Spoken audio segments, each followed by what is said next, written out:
O lado positivo.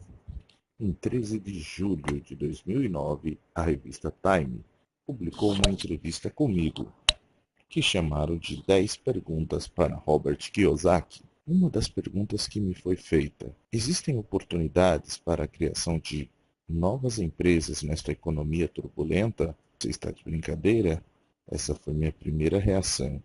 Como respondi: este é o melhor momento. Os verdadeiros empresários agem quando os tempos estão ruins. Eles realmente não se importam com as oscilações do mercado. Estão sempre em busca de melhores produtos e melhores processos. Então, quando alguém diz, poxa, há menos oportunidades agora, é porque essa pessoa é perdedora. Você tem ouvido uma imensa quantidade de notícias ruins sobre economia. Está pronto para uma boa notícia? Na verdade, a má notícia é a boa notícia. Eu lhe direi a mesma coisa que disse a revista Time. Uma recessão é o melhor momento para iniciar o próprio negócio. Quando a economia desacelera, o empreendedorismo se aquece, como um fogão a lenha em uma noite fria de inverno. Questão: o que os impérios Microsoft e Disney têm em comum? Além do fato de que são empresas extremamente bem-sucedidas, de bilhões de dólares, e que se tornaram marcas conhecidas? Resposta: ambos surgiram durante a recessão. De fato, mais da metade das empresas que compõem o índice da Bolsa de Nova York, o Dow Jones Industrial, surgiu durante uma recessão. Por quê? Simples. Durante uma incerteza econômica, as pessoas se tornam criativas. Elas saem de suas zonas de conforto e tomam a iniciativa de se ajustar às suas despesas. É o melhor do velho empreendedorismo. Em época de fraqueza, os fortes emergem. O momento de novas oportunidades ocorre em tempos econômicos difíceis. 5 anos atrás, quando o valor dos imóveis estava em alta e havia crédito abundante, ninguém passava fome. As pessoas estavam satisfeitas, alimentadas, sentiam-se seguras e poucas foram à procura de qualquer meio alternativo de renda. Os funcionários não estavam preocupados com a estabilidade financeira de seus empregadores, e uma demissão não fazia parte dos seus planos futuros. Mas agora que o ritmo das demissões está desenfreado e todo mundo está preocupado com o que o futuro nos reserva, milhões de pessoas estão reavaliando suas finanças com seriedade e percebendo que, se quiserem contar com um futuro seguro, terão de criar um plano B. Hoje, as pessoas estão mais ávidas do que nunca por ganhar dinheiro extra e, por causa disso, então estão mais receptivas e mais inclinadas a abrir sua mente para novas ideias.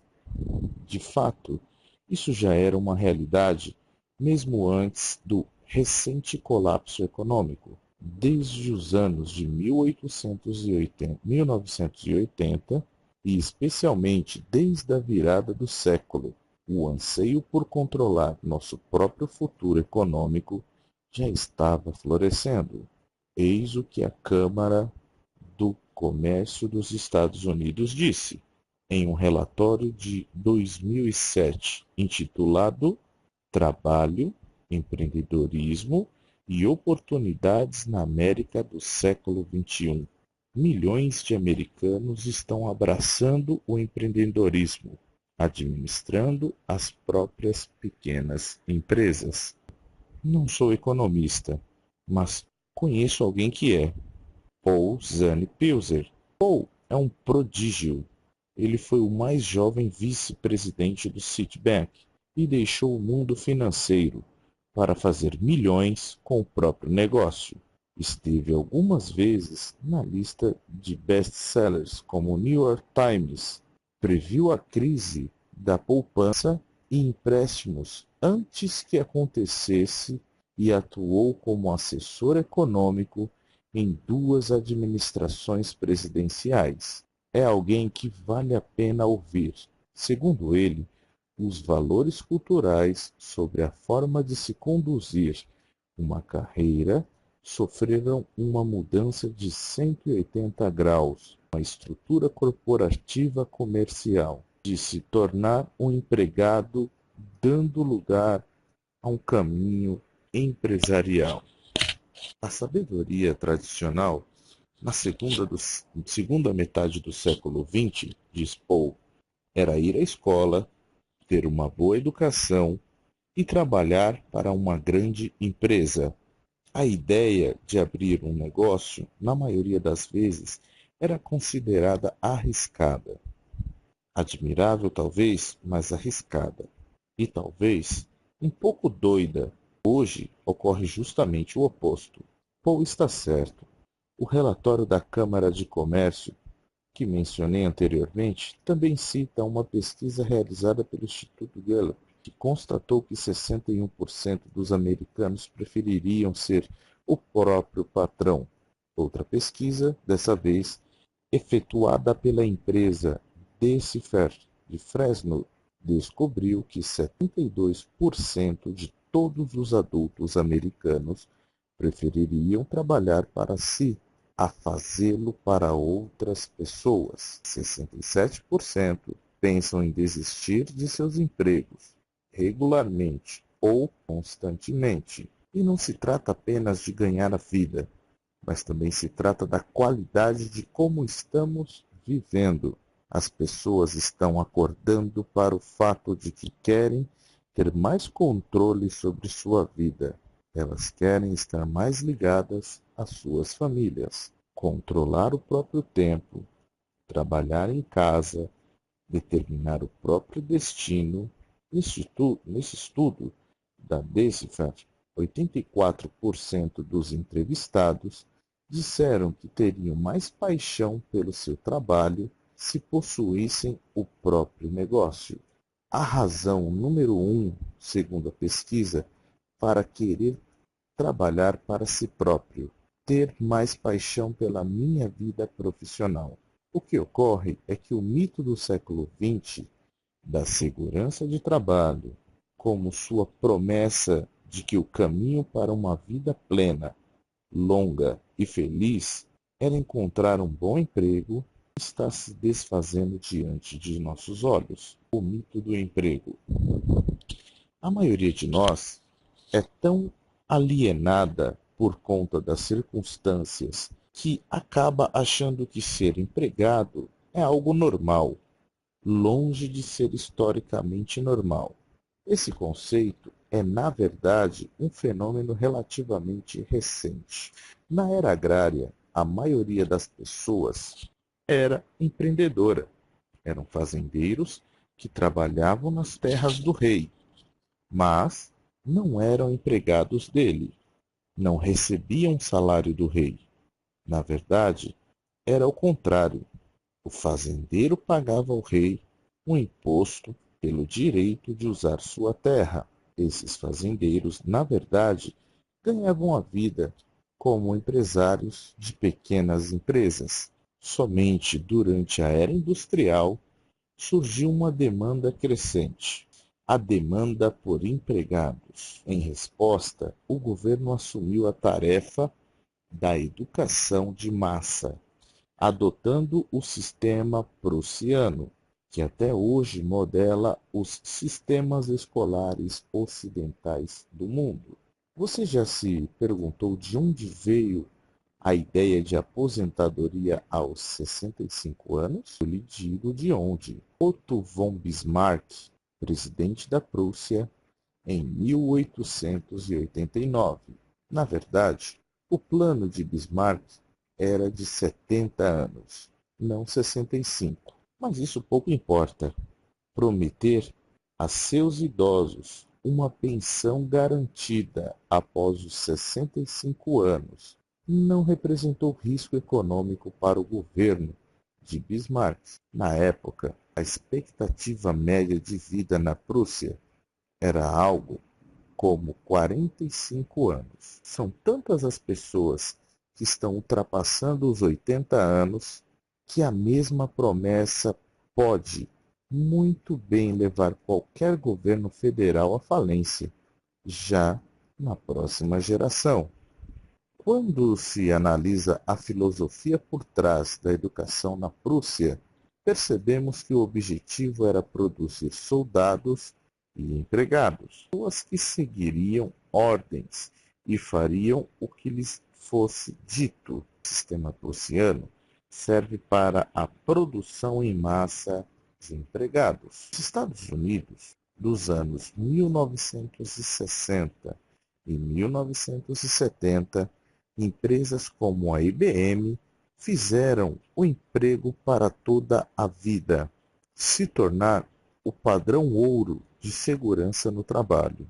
Mas o emprego na IBM atingiu o pico em 1985 e todo o conceito de carreira corporativa sólida e confiável vem diminuindo desde então. Para onde vai a General Motors, vai a América, diz o ditado. Aqui estamos nós, meio século depois, e as coisas não estão indo tão bem para a GM.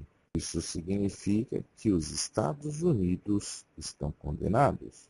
Mas eis o que está condenado: o mito da segurança corporativa. A febre do empreendedorismo. Não estou dizendo que ser um empregado é uma coisa ruim. Só estou dizendo que é apenas uma forma de gerar renda e é extremamente limitada. O que acontece é que só recentemente as pessoas estão despertando para este fato. As pessoas, você inclusive, estão percebendo que a única maneira de se conseguir o que realmente se quer da vida, fincar o pé no caminho do empreendedorismo. A propósito, não sou o único que percebe isso. Você pode ter ouvido ou não falar de Mohamed Yunus, o autor de O Banqueiro dos Pobres, mas o Comitê do Prêmio Nobel em Oslo, Noruega, já ouviu falar dele. Deram-lhe o Prêmio Nobel da Paz em 2006 por seu conceito de microcrédito para empreendedores do terceiro mundo. Todas as pessoas são empreendedoras, diz Yunus, mas muitas não têm a oportunidade de descobrir isso. Ele disse que antes de a economia começar a despencar em 2008, na esteira de todas as notícias financeiras ruins, cada vez mais pessoas já estavam procurando ativamente a oportunidade de fazer exatamente o que o Sr. Yunus estava falando. A febre empreendedora está nas alturas, porque quando a economia desacelera, a atividade empresarial se aquece. Na verdade, o empreendedorismo floresce em tempos de crise. Em tempos de incerteza, buscamos outras formas de gerar renda. Quando sabemos que não podemos contar com os empregadores, começamos a olhar para nós mesmos. Começamos a pensar se talvez seja a hora de sairmos da zona de conforto e sermos criativos para que as contas fechem no final do mês. Um levantamento feito pelo Banco Central Americano, o Federal Reserve, mostrou que o patrimônio líquido médio dos domicílios de empresários é 5 vezes maior do que o dos trabalhadores convencionais. Isso significa que os empresários têm 5 vezes mais chances de sair das crises ilesos e até mais fortes do que antes. Criaram a própria economia vigorosa. Uma pesquisa recente constatou que a maioria dos eleitores dos Estados Unidos vê o empreendedorismo como a chave para resolver a atual crise econômica. A história demonstrado repetidamente que novas empresas e empreendedorismo são o caminho para fortalecer uma economia com problemas, disse o diretor executivo de pesquisa. Descobriram o óbvio. Talvez essa maioria dos eleitores que diz acreditar nisso tire seu traseiro do sofá e venha a fazer algo.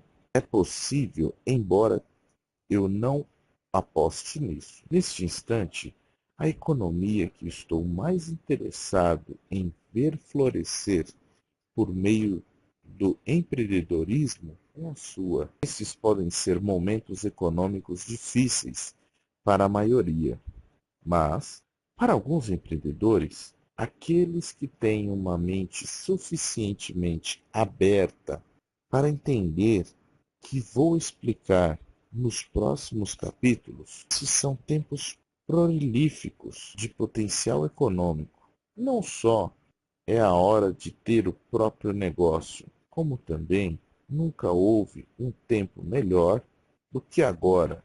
Como eu disse, quando as coisas ficam difíceis, quem tem tenacidade, quem é obstinado, vai em frente. E se isto é verdade, e é, então restam apenas duas perguntas. Primeira, você está disposto a ser obstinado? E se a resposta for sim, então a questão 2 é seguir em frente fazendo o quê? Não posso responder aquela primeira pergunta por você, mas sei exatamente como responder a segunda. Responder essa pergunta é o principal objetivo deste livro.